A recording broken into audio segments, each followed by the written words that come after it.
Welcome to TechAllen. Today we are gonna talk about the new Samsung Galaxy S20 Ultra. Samsung is arguably the biggest name in the world of Android smartphones, and a big reason behind it being so have been the uber premium flagships that it launches twice a year.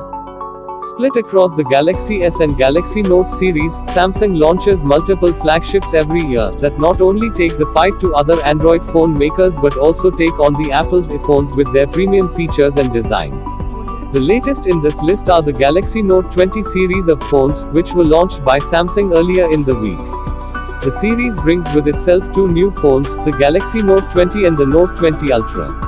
While both are premium segment devices, it is definitely the latter which is the more interesting of the two. The new Galaxy 20 device steals the Ultra moniker from the Galaxy S20 series launched earlier in the year and uses it to its advantage.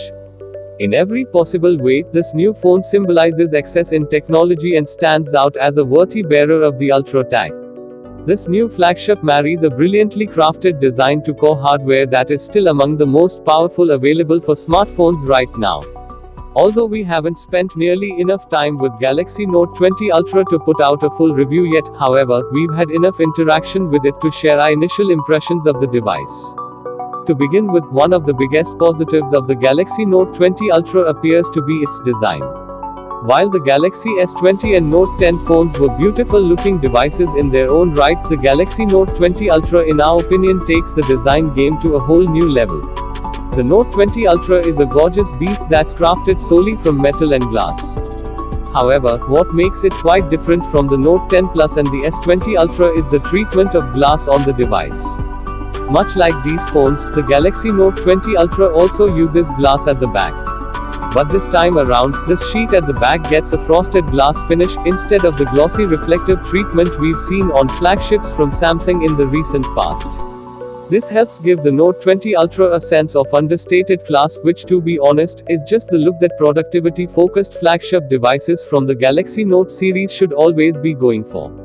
Samsung's also managed to make the phone much slimmer in profile than the Galaxy S20 Ultra and the Note 10 Plus, making the Galaxy Note 20 Ultra feel quite lightweight and ergonomic in the hand. This is not to say the new Galaxy Note flagship is the most lightweight phones out there.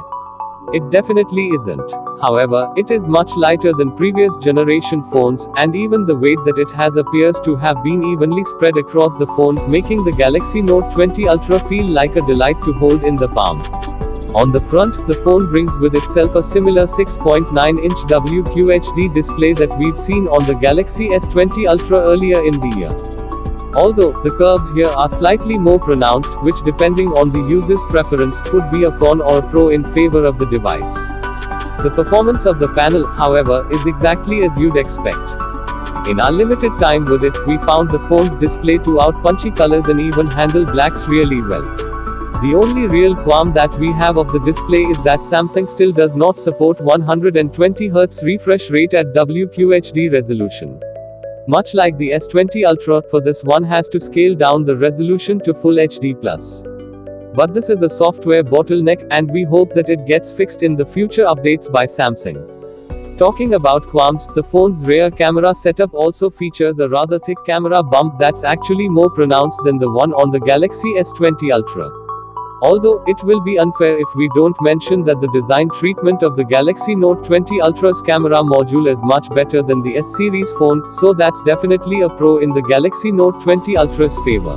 Under the hood, the Galaxy Note 20 Ultra sports the same Exynos 990 SoC that we've seen on the S20 Ultra earlier this year. While the use of an old chipset is a slight bummer, Samsung's pairing of it with 12 GB of RAM is definitely welcome news. There's also 256 GB of expandable storage to go with it, so your phone doesn't tune out of space anytime soon. Till now, this configuration has worked well for us, and we haven't encountered any lags or stutters. But considering we encountered a few issues with the Galaxy S20 Ultra in the first few days, we'll like to reserve our judgment on the performance of the device for now. The same is for the cameras, which we really haven't had enough time to play around with. As for cameras, Note 20 Ultra features a 108-megapixel main camera sat next to a 12-megapixel ultra-wide camera, and a 12-megapixel telephoto camera that supports 5x true optical zoom. This is not only different from the S20 Ultra, but also Note 20, which on the other hand, only gets a 64-megapixel camera for telephotos with 3x hybrid optic zoom, a 12-megapixel primary camera, and a 12-megapixel ultra-wide camera. The Note 20 Ultra can record 8K videos and also comes with support for the space zoom feature. However, it only goes up to 50x this time around. The Note 20 Ultra also comes with a 4500 mAh battery, slightly bigger than the 4300 mAh one on the regular Note 20. While we still have to run it through our battery loop test, we think the battery pack on the device working in tandem with Samsung's highly optimized UI should be good enough to help it last at least a day on moderate high usage. The phone also gets 25W of fast charging support, which interestingly is a downgrade from the 45W fast charging speeds supported by the Galaxy S20 Ultra. But considering that very few users had access to that because of Samsung not shipping the required charger in the box with the S20 Ultra, there won't be too many Samsung fans complaining about the downgrade in charging speeds.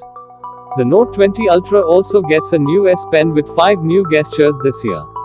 However, the biggest upgrade is definitely the S Pen, bringing its latency down to 9 milliseconds, from 42 milliseconds on the previous version of the S Pen. This makes the S Pen feel more responsive, and when paired to the fast 120Hz, the display helps make it flow like a breeze on the Note 20 Ultra's display. Overall, we quite like the Note 20 Ultra for now. There are things that we still need to test on the phone, but our initial impressions are quite positive, as the phone looks like it could be worth the ₹1,0999 price tag that Samsung has slapped on it. Raindrop, drip, drop top, top smoking, no cooking the hot pot. Fucking on your bitch, yeah, that.